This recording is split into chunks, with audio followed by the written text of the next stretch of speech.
Welcome back to Winning Hand. My name is Boomguy, and this is the series all about decks on Marvel CDB called All Hands on Decks. I'm here with my usual co-host for the series, Andy R. What's up, Andy? Hey, how's it going?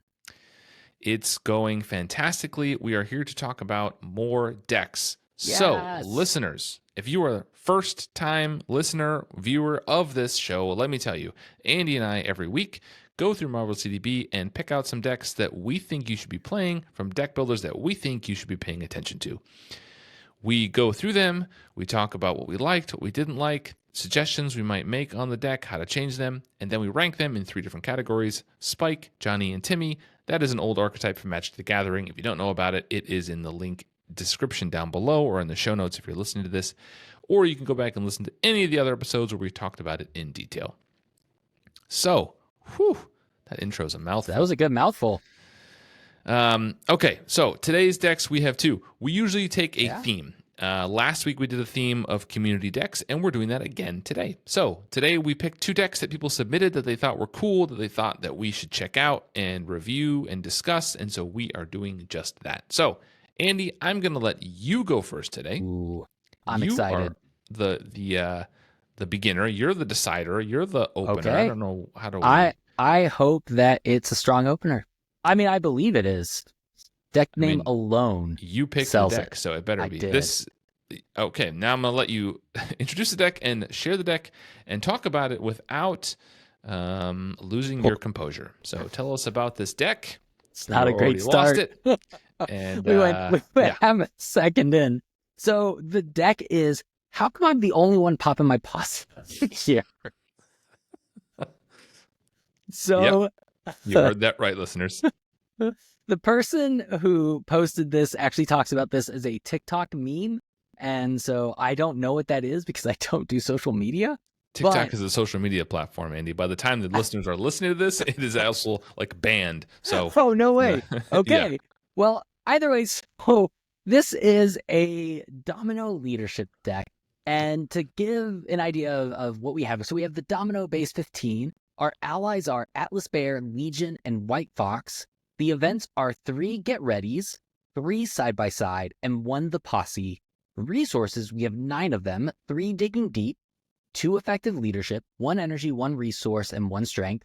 And then for supports, we have 1 Command Team, 1 Team Training, 1 X-Mansion. For our upgrades, we have 1 Advanced Suit, 1 Reinforced Suit, 1 Sharpshooter, 1 Sidekick, and 1 X-Force Recruit. And this deck is all about Domino readying her allies, the Get Readies, the Side-by-Side, sidekicking your ally. And the deck in particular wants you to sidekick Diamondback because of her area of effectability. So Diamondback herself is an identity-specific ally. She is 2 costs, wild resource, 1 attack, 1 thwart, 2 health. You can exhaust Diamondback, deal 1 damage to her, discard the top card of your deck, deal 1 damage to each enemy for each resource icon discarded this way. And with Domino, if it's a wild, then it's 2 damage to have free 1. And that's pretty awesome. So this deck wants you to Voltron her, give her Sidekick, give her Reinforced Suit, give her Advanced Suit, let her go to town. And that is the way this deck is meant to go. The Side-by-Side to ready, the Get Ready to ready, the Posse to ready. There's lots of readying those allies. And I will say, this to me in leadership, you have generally 2 types of allies. Allies that you play for, and I think this is in general, but you have the allies that you play for temporary effects. You just need them for the effect, block, move on. And then table allies, the allies that you want to stick around because they're going to be the thing that you do. And this deck actually has mostly table allies that stick around. And the other thing about this deck that I think is a fun call out is I don't see Advanced Suit all that much, but it's not a bad card, especially for your heroes that are particularly resourceful. So as far as Advanced Suit, it is a decent resource sink. And when the ally that's attached to defeats a side scheme or a minion, you can discard a card from your hand and heal them up to the number of resources on there, which once again, if it's a wild, counts as 2. So you get to basically heal them all the way up for defeating a minion or side scheme. So it's definitely worthwhile. Usually, I think I would want to see them with like Cable or X-23, but here, man, attach that to Diamondback and just let her do damage and heal her. So it's a good deck. I'm excited about this one. So Diamondback is not traded with X Force. No, Diamondback is just Posse. Oh, you're right. I missed that. So that must be the advanced suit for man, not only did I misplay this deck for not reading the card, but that must mean that Legion is who you attach advanced suit to. Well, I think with X Force Recruit, which is one of the upgrades in this deck, you make Diamondback an X Oh, Force, yeah. and then allows you to play Advanced Suit. I think. Yeah. Yeah. I think that's a good call out. So you really are Voltroning her with all the things. Multiple. Yeah, I Yeah. mean, immediately when I saw this deck, my mind went to the leadership card Won't Stay Down, Mm, which allows you to, as an alter ego action, discard it. It's an upgrade, and then you return an X Force or X Men ally from your discard pile to your hand. So yeah. immediately I saw this and I thought, well, that's a way, it's like a safety blanket, right? If you lose it for whatever reason, you can get it back that way, but it doesn't actually qualify. So that's why I know she's only traded Posse. That's fair. So you played this deck, I did. and there was a fair bit of Posse popping, or how was it? There was lots. So obviously you're getting them out and then they are staying out for as much as you can do. And so like just the get ready, which is a core set card. And I always love seeing core set cards just continue to show up in these later decks because it's so nice just to be able to ready an ally for the cost of the card itself. And so, you know, if you're thinking of like in terms of an ally that can do 2 damage, so you drop a 1 card to ready an ally and use them again, like that's pretty good rate for that card. And so I feel like in this one there was a lot of just good ready use moments, and it was a ton of fun just to see that I always had an answer for whatever was going on the board, just because I got to keep popping Posse. Yes. I personally have not popped my Posse, so I can't speak from personal experience on here, but I do think, and I'm not a huge Domino player either. Sure. I'll say up front. I've played Domino a few times, but I don't get the same kind of, I don't know, like energy from playing her that other people do. Yeah. I think it does seem like a lot of, she discards a lot off top of her deck, which is why Digging Deep is here. I would be concerned, just looking at the deck list, that there may be a lot of like a one of cards that you might miss because you're discarding things. I know you can play around with putting things back on top. Did you find that was an issue with consistency at all, or did it work out? So because of the number of things, the only one that caused me to get into trouble was Sidekick. And that goes into one of the 2 changes that I would make to this deck to just up its ability, because missing Sidekick definitely takes away from a lot of the heart of this deck. Mm-hmm. And I wished that were protected more on someone who discards a lot like Domino. So how would you change it? Yeah, 2 things that I really wanted. So one is Suit Up. And just because that, once again, if something happens, I can recur or grab the Sidekick. And, even if Diamondback is already out, because she has 2 identity-specific allies, I can still use Outlaw to grab Sidekick. So Suit Up becomes a good, like, just even 1 or 2 of them to up my chances of not missing or bypassing either of those cards. The other one that I really wanted was Triskelion, because these are table allies. They're allies that generally try to stay out. And so because of that, I kept running into, I can't play the ally I want to. And I just wanted that 1 more ally slot. So I think Triskelion would have also been a good add. That's not a bad shout. I think, yeah, I mean, I think Suit Up, I just don't know how you run a Sidekick deck without Suit Up most of the time, to be totally honest. Like, I don't know if I would. I don't play a ton of Sidekick decks. I think Sure. Sidekick is really fun, but Yeah. I don't know why you would run it without Suit Up, even one copy, because it's Yeah. generally, if you're playing a Sidekick deck, that is pretty like fundamental to what your deck is doing, and not getting it until later or discarding past it somehow could just like ruin the whole deck. So that seems like a really good safety blanket there. Yeah.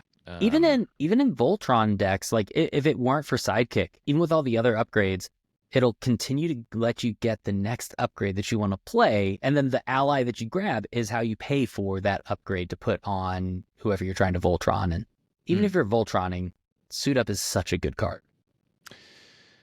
I also find the inclusion of X-Mansion a bit odd, because I don't know what targets it has. You can only really target yourself. Or Legion. Or Legion, I guess. Is that what That's you were it. using it for? Occasionally, and Domino can sometimes know what's on the top, and Legion is also another one that I think is a curiosity to me, just because I know you can determine what's on top, and Jackpot is always great with Legion, but it does have to be printed. So all of those wilds don't necessarily activate Legion's ability. Yeah, that's well, that was the final point I was going to make on this deck. Is that Legion? I'm sorry. My bad. No, we're speaking the same language here. I think Legion is an odd choice because it doesn't. I just don't know how often it's going to hit with all the wild resources. Yeah. But I also wanted to hit on X-Mansion and thought maybe swapping that for Crew Quarters is just a more efficient choice. I don't know. There are some interesting choices here. I think that Counting Sheep made. If you are counting sheep and you're listening to this, please don't take this as negative. We're just, critiquing, giving some feedback. You didn't do a bad job for what it's worth. No, and thank you for publishing. And I like the idea, the core idea of it. And obviously, you included cards here that you played with and that worked for you. And so every single person is going to play a deck differently. I mean, I can't tell you how many decks I've published. It's not as many as Andy, but it's a few. And I'll play a deck and, try it a number of times and get to what I think is the list that it works best with. And somebody else will play it one time and say, I never used this card. I put something else in. And that's just a matter of personal preference and taste and circumstances of the scenarios, all kinds of things. So it's all fluid, but we're not criticizing, just critiquing. Nope. But thank you for sharing Counting Sheep. Thank you for taking the time to put it in the Reddit reply. If that was you, I don't remember if you posted your own deck or someone else posted it for you. It is definitely a good one. And as far as power or like deck type, yes, I definitely see it on the Johnny. Yeah, I don't want to pull the wool over anyone's eyes on a Counting Sheep deck, but I definitely see this as a Johnny deck for sure. Yeah, this is 100% a Johnny deck in my view. It just seems like you're going for those combos. I think Domino just is a very Johnny. He is hero? A very Johnny. Yeah, absolutely. Not that you can't build other ways, but I just feel like you're not going to. It would be hard for me to imagine many Domino decks to have that kind of ruthless efficiency of just kind of grinding you down with numbers. Right. It's obviously possible. I'm sure someone has done it, but she seems like a very Johnny hero. Absolutely. All right. Well, that is How Come I'm the Only One Popping My Posse Up in Here by Counting Sheep. I don't know how you held a straight face on that. That was so good. Because I am a professional, Andy. Okay? I take this seriously. You do. You do. You are a master of the craft. Thank you for noticing. All right, Andrew, as I will now call you. I'm just kidding. It's my turn. I'm going to pick a deck next, and I picked another one from the list. The theme we had last week was we picked 2 Newfie-led decks. This week we picked 2 Counting Sheep decks. So Counting Sheep, we are back onto one of your decks. Another one that I think you suggested or somebody else suggested. This one is called Friendly Neighborhood Spider-Man. The deck name is much less, edgy, much less, in your face and cracking Andy up, but no less good. Clearly you know how to get me to like a deck is, either Tank and Spank or Popping Posse or whatever it is. But man. I do love that sometimes you just need a good deck name.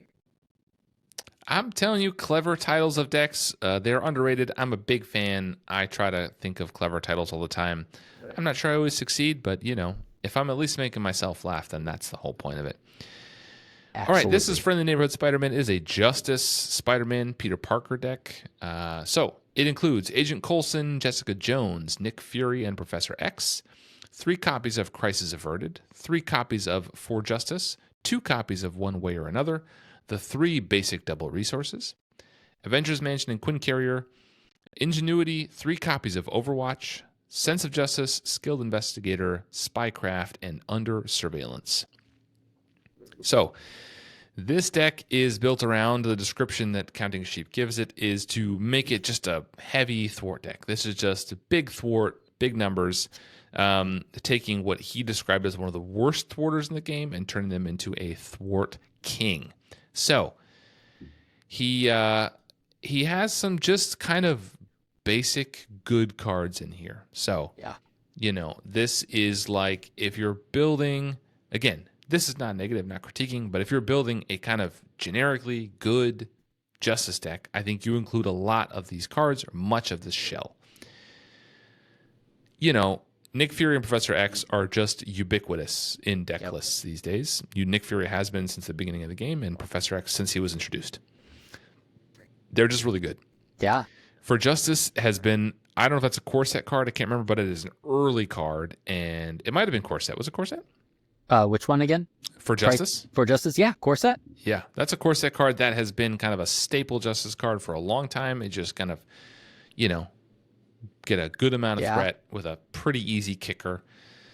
Crisis Averted is solid. I don't see that one as much, but I do think Crisis Averted is pretty good. Such a good card. Combined with Overwatch, it's just really strong. One Way or Another is a standout card in Justice. I love One Way or Another. We did a whole episode on it at Winning Hand, and I think it's great. Lethus thinks it's terrible. So if you think that sounds entertaining, go back and listen to that. It was an early episode. But One Way or Another is great. I like 2 copies. I have found myself almost never including 3 copies of One Way or Another anymore. I usually do 1 or 2 because you can only play 1 per round anyway. And it is just one of those cards that can miss. There's not a lot of side schemes. Certain scenarios like Red Skull, it doesn't work at all.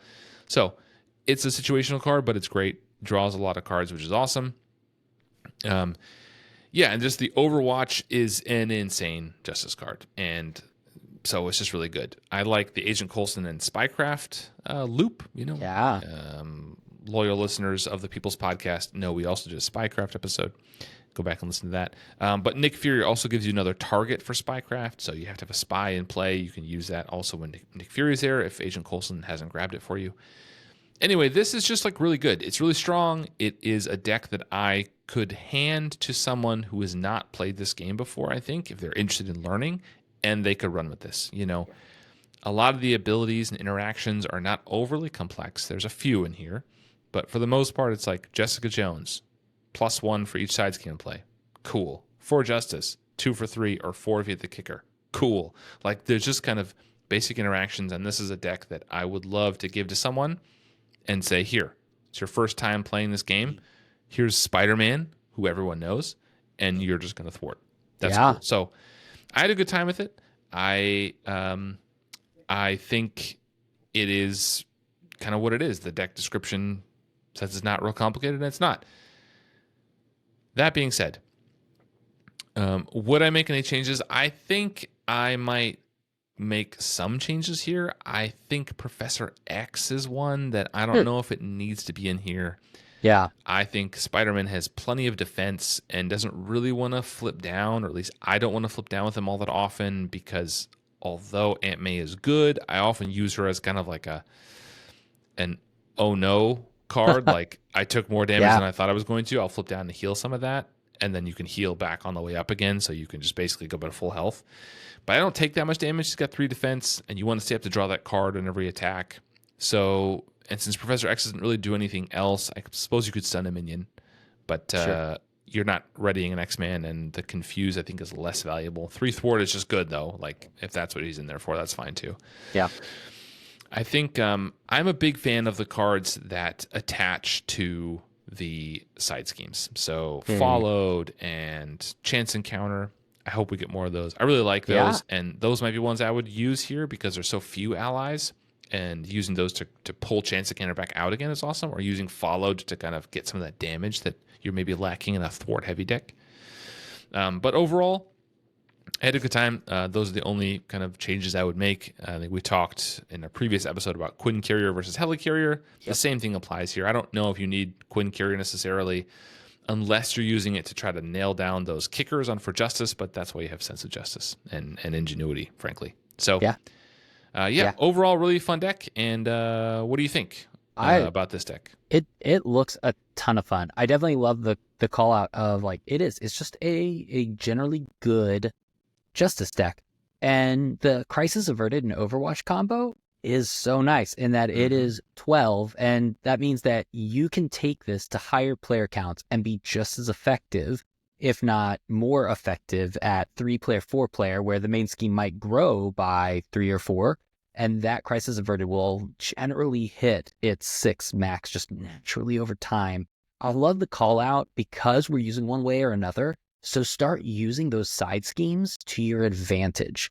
And I know right now in here, we're using it to get card draw, and then we have enough thwart power that we can probably take care of it, especially if it's in a 2-player. But I think that in particular, adding in those cards to that side scheme you draw out will just make it all the smoother. And I definitely agree with you of Professor X. It's true. I like a good flip down. Aunt May healing 80% of my health across 2 turns is super nice. Yeah. But I don't know that I need Prof once again, with this much thwart. Don't know that I need Prof in order to make it a safe flip down or anything like that. I think this is great as is. I like it. I'm going to add this to my queue, if you will. I love that. I think this is good. So one question I have, rules question, Andy, maybe you can answer this. I'm not a rules lawyer, but maybe you are. If I use Clear the Area, and Clear the Area says if I, it's 1 cost, removes 2 threat, and if it removes the last threat, then I draw a card. If I combo that with Overwatch and clear a second one, do I draw a second card, or is it Overwatch that's removing the second threat? So sadly, it's Overwatch that's removing it, because the Clear the Area is the card that it's particularly pertaining to. I know. Yeah. Thought I discovered something cool there for a second, but that I did would have been, I will say that is my interpretation of the rules and the card text and the card effect. Is someone is welcome to do it, or house rule it, man. House rule it. Hey, listeners, viewers, if you're watching this or listening to this and you think you know the rules better and want to tell me that I'm right, I am always here for people telling me that I'm right. If you think that is not how that works and I got that wrong, please keep that to yourself and do not send an email to winninghandpodcast@gmail.com or leave a comment, because I don't want to hear that I'm wrong.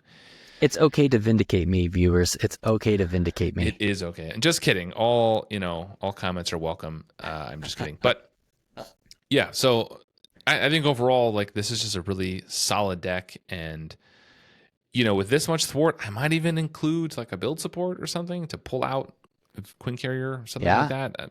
But, as a multiplayer game too, right? Like, build support, it gets better the more players there are. So, like, you go to the con, you play 4-player games, and I just sideboard a Helicarrier for basically every deck. If someone has build support, I'll just throw it in, because why not? Get a free Helicarrier. Yeah, it's like, it goes crazy. So, all right. Well, that is the second deck. How would you classify this in a Spike, Johnny, Timmy way? Man, I'm kind of between Timmy and Spike, because it definitely is consistent in its thwart removal. It's big thwart removal, but it's also big cards.